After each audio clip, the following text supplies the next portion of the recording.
Hello, I'm glad you're here. Welcome to my rant. It's the weekend, and this is my second-ish rant, my weekend rant. I am Mandy Irby. I am the birth nurse. I am live in my Facebook group. If you are catching me here, hello and welcome. Let me know that you're here and if you can hear me. And if you are catching the replay on YouTube, I'm so glad you're here too. First, thank you. Thank you so much for your feedback and your love and your comments and your emails and your texts and your messages. I am overwhelmed by the positive response that I'm getting from my first rant, and I was actually really nervous. I'm nervous today too. I've been nervous for like 2 weeks. These rants are kind of new for me. They're a different direction, and not a different direction. They are what I've had on my chest for a while, and I am getting them out, getting my ideas and my thoughts out there. It's therapy. And I don't necessarily need everyone to agree with me or want everyone to agree with me, but the fact that you guys are having a discussion and you're sharing some really deep and personal stories with me affected me a lot this week. So thank you. Thank you for that, and thank you for your love. I am the founder of the Birth Nurse Academy. I am on a mission to change birth culture, and I do that by educating birth professionals and parents about choices. My focus is preventing re-traumatization in the perinatal period, pregnancy, labor, all that. So I am going to talk about how labor is not a lottery today. And thank you guys. Ranting is therapeutic, Ashlyn. So drop your questions and your comments in there. We're going to do that at the end in Facebook. And then YouTube I will cut you off at the end of the actual rant.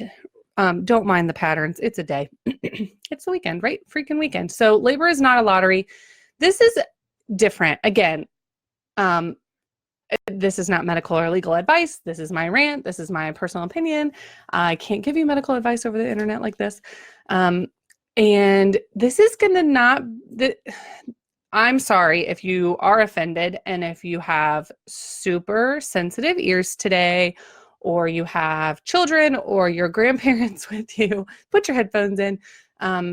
This is I'm talking to you today. I'm talking to you. I'm not talking about your provider. I'm not talking about your place of birth. I'm not talking about necessarily the systems that are totally effed right now with birth. I'm talking about you. And so this is going to be very different than last week's, which was all about, what was last week's about? Whatever I told you it's a day. I'm like focused on this week's. Last week's, I'll put it up here for the replay. Last week's, what was it about? It was about, who can touch your body in birth. So check that out.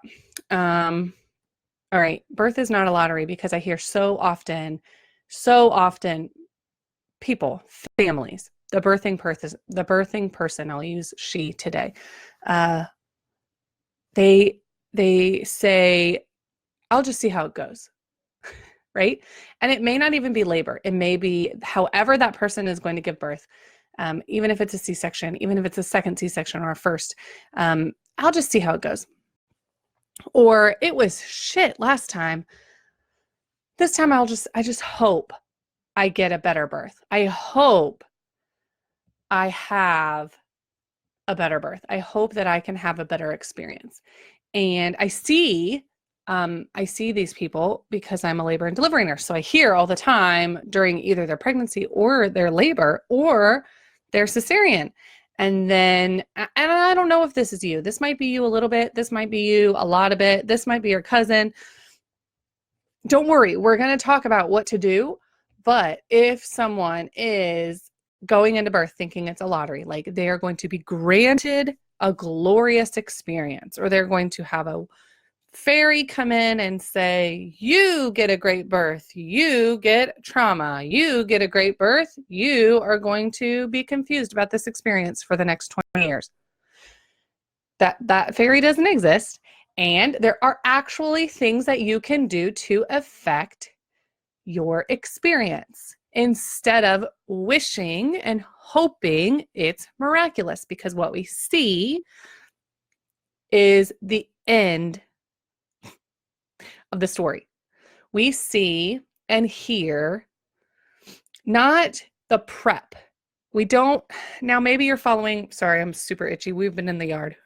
Maybe you're following people on Insta and you see their literal stories and they're going through their pregnancy, and you go to their childbirth class with them and you read their books with them. I mean, probably not, but maybe their full disclosure, how they are preparing for their childbirth. And then you see how their childbirth turned out, and they talk all about it. And they talk about the link between their preparation and their experience, and then their processing postpartum. Because whether you like professionally or like on purpose process with intention or not, you process your birth. Everyone has to process their birth. It is part of like that 4th trimester. After you have a baby, I immediately see people start talking about their experience. Like 10 minutes later, they're like, can you believe that shit just happened? That is processing your birth, the telling of the story. And that is part of what we're going to talk about today, but is that other people processing their birth affects your birth. That's a whole thing in itself. But you don't see the process of getting ready. We don't see that usually. We hear of what happened. And so without like, people think, I did all of these things. Like I wished really, really hard. And I read what to expect when you're expecting. And I made a baby shower. And, I had a baby shower. I had all the things. I had a registry. I asked everyone about their birth experience. And that's what is obvious to people. But actually preparing yourself and your team is the less obvious part. And it's also the less seen part, the invisible part. So I don't know if not talking about what we want in our birth is because we're scared.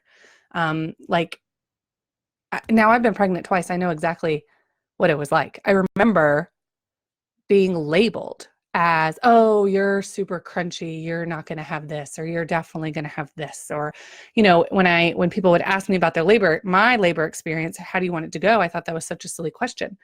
I was like, what do you mean? How do I want it to go? I want it to be perfect. And I think if I said that, I would be accused for asking for too much. And I would feel like I was asking too much. I would feel like, who am I to deserve the perfect birth? Who am I to not have any scars coming out of it, right? Who really bad things can happen. So this is what I heard. Really bad things can happen. That's not anybody's fault. So you can't like prepare yourself out of those things. You have no control. It's just going to happen to you. You'll need an epidural. Have you heard that?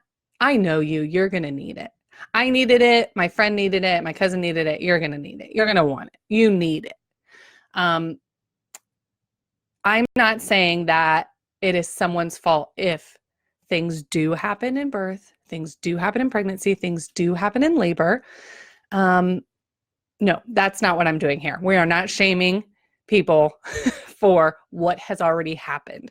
We are arming people for how to change the trajectory of the labor ferry, the trajectory of how to just break that habit and that cycle of people just being like, bring me my baby, and I want it to be this certain way. Because you don't know what certain way you want unless you really dig into some options, and that doesn't happen. So I got caught up in the chatter. I heard, can you imagine? I work with like 80 women, and it's all around the perinatal period. We are like ridden with advice. Ridden? Oh my God, that's not even a word. Riddled. We're riddled with advice about what to do when you're pregnant, what to buy, what to wear, how to have a baby, how to have a C-section, how to have an epidural. Oh my gosh, everything. How to not tear. Everyone's going to tear. You're going to tear. It's going to be fine. Don't worry about it. So I had the no plan. And if you knew me and my first baby, you would hear, what are you going to do? What are you going to do? What's your plan? Like it's anybody's business. And I would always say, oh, I'm on the no plan. And that shut them up, because that meant I don't have a plan. And what I truly meant was, I don't want to freaking tell you. I don't think you need to know my plan. And also, I was terrified to have a plan. I know how it is. You think that your friend who has 3 kids asks you that, like, what are you going to do?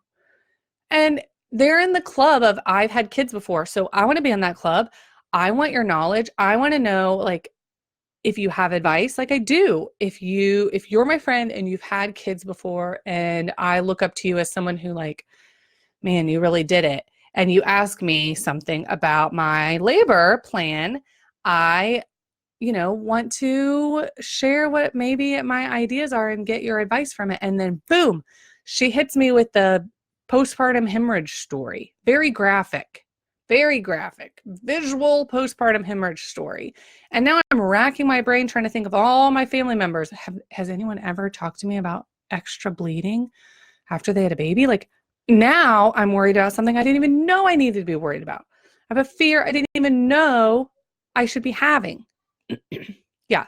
So a few of those and you're done. I was done. I was like, I don't want to hear any more of that. Like, I can only be afraid of so many things. And I already had a lot to be afraid of because I'm in the birth area. Like, that's what I do for work. So I knew about a lot of things. But if that happens to you and you get more scared about more and more and more things you didn't even know about, that's what I see. I see families are like, I don't really know what I want to do, but I really want to have a really great experience.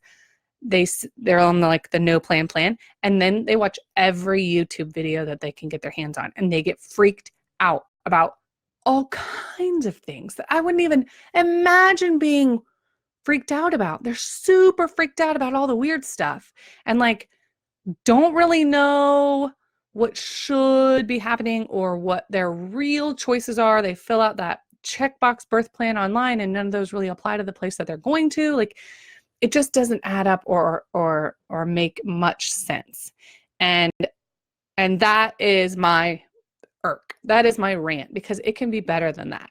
And if we just, well, there are a few ways we can do it, but one is like not sharing our worst case scenarios with everyone, but also that's part of processing. We talk about our birth and that's part of processing. If you only know all of the stuff that could happen instead of what should happen. So all the things that could happen are those scary things that you like read about online or you Google or you watch on YouTube. Then you are going into childbirth with a fear-based understanding of what could happen, instead of really learning the base, like, foundation of physiologic. That's what should happen. That's not a C-section.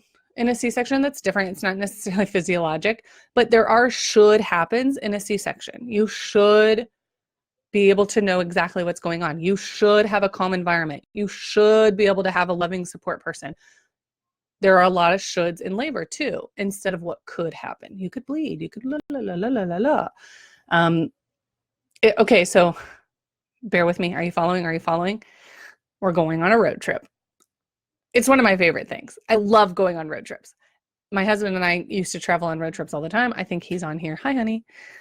We used to travel road trips. Well, we still do, but we also have children. So it's like a whole party. Oh, ridden is a word. Oh, good. Oh, ridden with angst. Thank you, honey. I love you. We go on road trips. You've heard about my bestie, Sassy. We've been on road trips on videos on here. I love road trips. So knowing what could happen is like having a map only marking off the places you know you don't want to drive to, but no actual path or destination that you want to get to. Okay, can you imagine that map? It's just got a bunch of red X's, like, don't go over here, don't go over here, don't go over here. I just want to go somewhere beautiful and get there safely. Have you ever said that before a trip? I don't know where we're going to go. I mean, I know I want to go somewhere beautiful and I want to get there safely. What's your beautiful? Because that matters, right? That matters. When you get to a destination, if your road and your map led you and dropped you right on top of a glacier in Alaska, but on a glacier, would that be beautiful to you? For some people, my bestie Sassy, that would be like top 5 most beautiful places. She'd be like, hell yeah, we made it. A lot of people, it would be scary, lonely, cold, terrifying, cold. Not everyone's beautiful, but it's not a lottery though. you don't have to have you don't have to have a map with only the bads. So if you know you want to have a healthy mom, a happy, healthy mom and baby, but only you know what that means to you. I can't even understand what I wrote down. I'm like on the glacier right now. I wish. Only you know what that beautiful is. Only you know what that destination looks like and the road getting there. So what is that thing that you knowing what is that thing, like if you have something, is it law of attraction where if you help me out, honey, is it law of attraction? If you think about something so often and you have it in the forefront of your mind, then that's what's going to happen.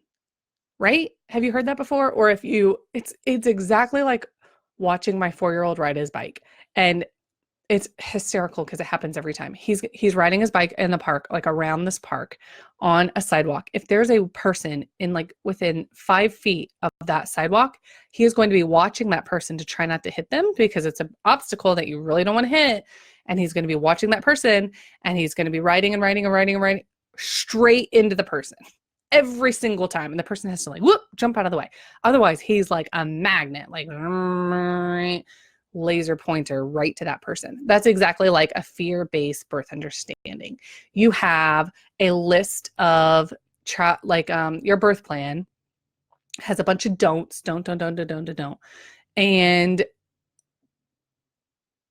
you don't actually know what a amazing, like empowering, awesome, positive birth experience looks like. So all you're doing is looking to avoid roadblocks or avoid roads that you don't want to go down or avoid internal monitors or avoid an IV or avoid.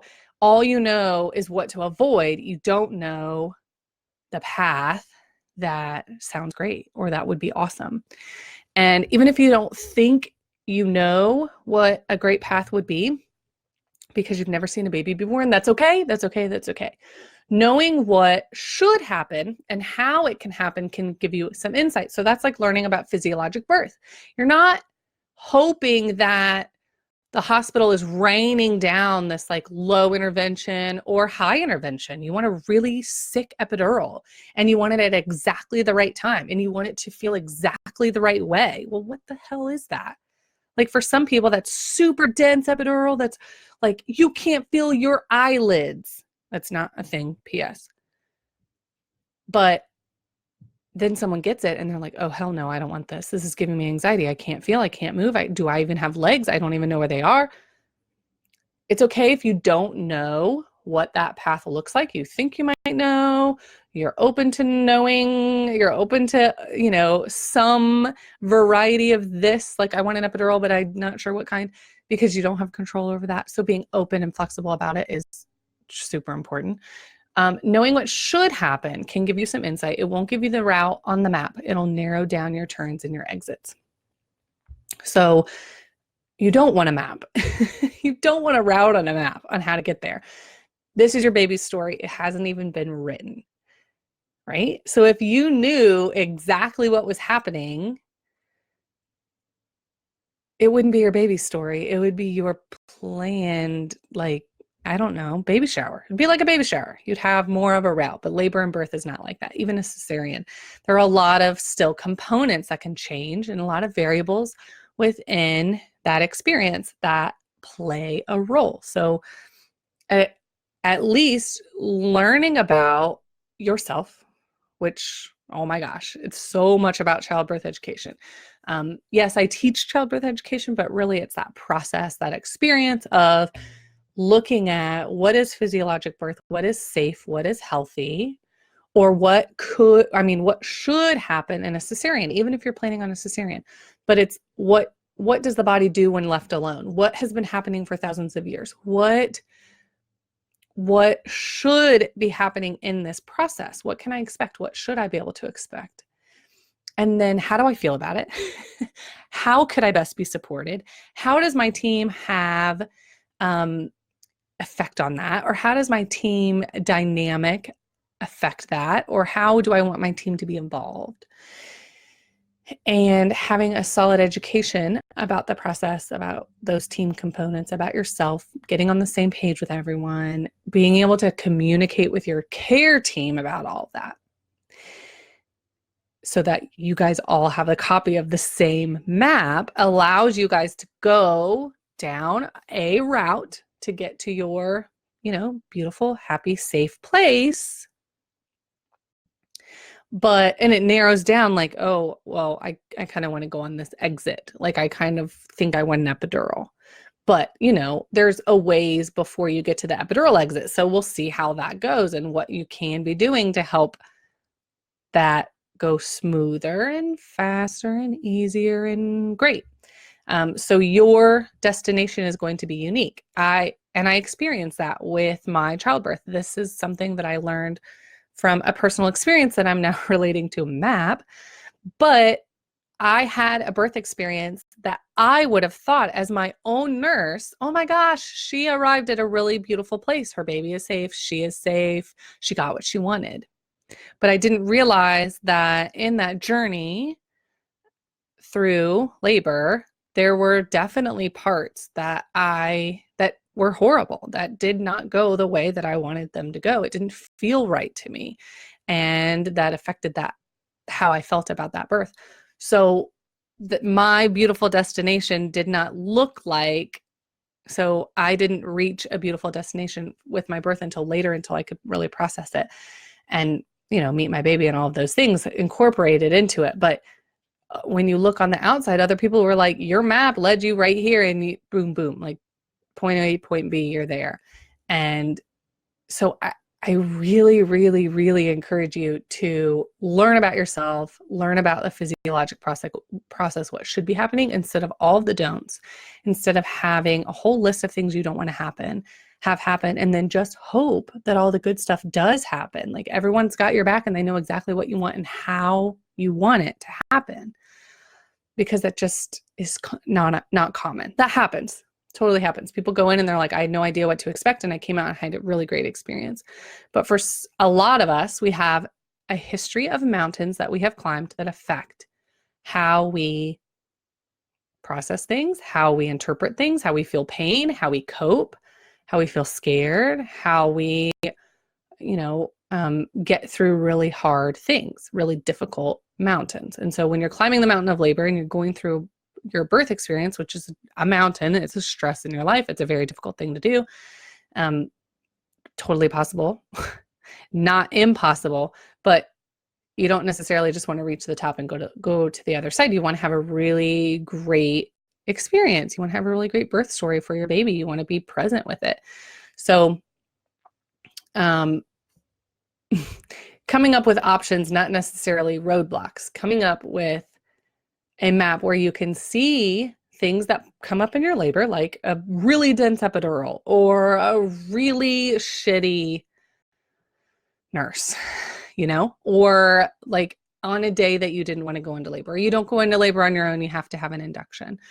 Things that come up, you can see them as options or, parts on the journey instead of roadblocks, or like, oh my gosh, now we're in a place where I just didn't want, and I had that on my birth plan that I didn't want it. And now what are we going to do? How are we going to get around this? They can be options and changes, and you can be a little more flexible with your idea if you understand the bigger picture. And that there are a lot of ways to get to the beautiful place. If the beach is your beautiful place, there are so many routes to get there. Even if you go the back roads. Have you ever gone the back roads and like you're accidentally there? And for me, my husband would be like, this is so great, it's so beautiful. And I would be like, oh my gosh, it's going to take us 15 extra minutes. There's no bathrooms. There's just outhouse, whatever. Like, I would be bitching. My husband would be like, take it in. It's great. Let's take our time. We'll have a picnic. The back roadway can still be really beautiful. You can come out with a really great birth experience and feel so great about it, even though it wasn't the way that you needed it to be. So The destination is not the beach, by the way. That's a metaphor. It's a baby. It's a human.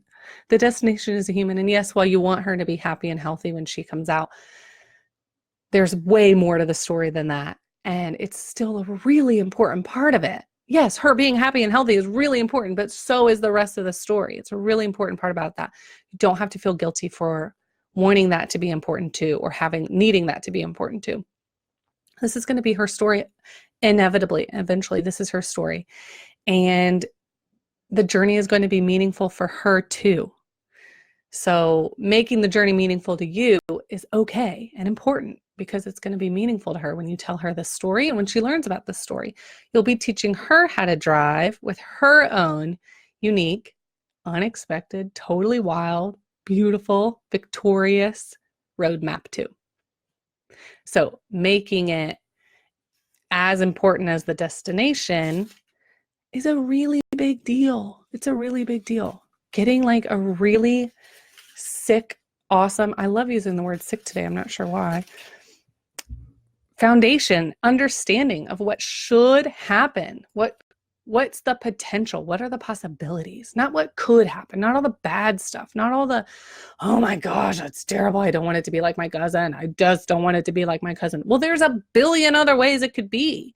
And learning that big picture, that big map, the ish directions that you want to go, being what's the word? Being meaningful is not the word, but being meaningful, making time and making it a priority to learn and understand what is about to happen is enormous and could be enormous to your story. And you're never going to know. Well, you might know. You might be like, okay, that class that I took on Mandy with Mandy was actually like totally monumental. You might know if you've had another birth experience, another birth story, and then you're like, oh, this is totally different. Thank you so much to my Lamaze teacher. Thank you so much to my doula. Thank you so much to my whomever helped you get that really awesome foundation of understanding. You may trace it all the way back to them, but you may not. You may just have this birth experience and you're like, that was amazing. And I feel like Superwoman. And I am ready to parent. If you feel that, you need to email me and give me all the secrets. I'm not ready to parent yet either. But you may not know, but at least, I mean, it could be worse. It could be you go in just knowing all of the bad things that could happen, fearing all of them, and having no idea what you want to do when a choice comes up. Or like, that is totally like, I've never even heard of this. What do I do? That can totally be really freaky and put you on edge, and also kind of surprise you and take you kind of into a intentional, thank you, Annie, God, take you into a thinking brain instead of feeling brain, which is where you are at in labor. That makes sense if you've taken a Lamaze class. We talk about that. Okay. Thank you so much for watching. Thank you for listening to my rant. Thank you for being here and for your beautiful comments and making it way less scary for me to rant about this. I don't want to put people on the spot, so I tried to make this a little nicer and a little like, because you guys are my friends too, and I don't want to like make you feel bad about not preparing for childbirth or make you feel guilty for if something happened that it was your fault, because no, you can't plan for everything and you can't affect everything. You have preeclampsia. So you're going to make decisions that are safest for you and your baby with that information in mind, or on that map. That's a different map. It's still not your fault that those things happen, but you can still educate yourself to the best of your ability. And there are online classes. I teach them. You don't have to go sit in a class for 6 or 8 weeks and be like, oh my gosh, I work and my partner works, and how are we going to make this work? There are classes that are not that expensive. There are free classes at your hospital, So as to the best of your ability, if you can give yourself a really great foundation, you may be reducing your fear and increasing your understanding and your knowledge about the possibilities that should be happening, so that you can write your roadmap a little bit. And some people think it increases your fears to hear about those things, but you're going to read blogs anyways. You're going to listen to people's birth stories anyways. That's going to increase your fear. Going to a class and learning and increasing your choices and your understanding and your knowledge increases your power over what's going on and your feeling of control over what's going on. It's not going to increase your fear, especially if you have a trauma-informed childbirth educator like me. Like, I am not here to increase your fear or to re-traumatize you. Things that are out there that are for people to kind of process their birth, they could traumatize you. You could see visuals or hear stories that could be super traumatizing. That is not the point of a childbirth education class. And it does give you more tools to get through routes that you didn't know you were going to be taking down the labor path, if that makes sense, if you're on that map trajectory with me. Okay, so thank you for taking the map ride with me. Thank you for your comments. Let me know what is going on in your head after you hear this. What are your reactions? How are you preparing for your childbirth? I would love to hear about that, because there are always new ways that are coming up and we can help each other learn about them. I love the comments in after the show, and it is, yeah, like I said, helped me not be so afraid. So thank you. And I will look at the questions on Facebook and see what's going on over here. If you haven't, if this helped you, thank you for the likes. If you haven't already, subscribe. I'll be doing rants for a few more weeks. I'll be live on Saturdays in the group All About Birth and What Comes Next, and then they will be uploaded on Wednesdays on Facebook.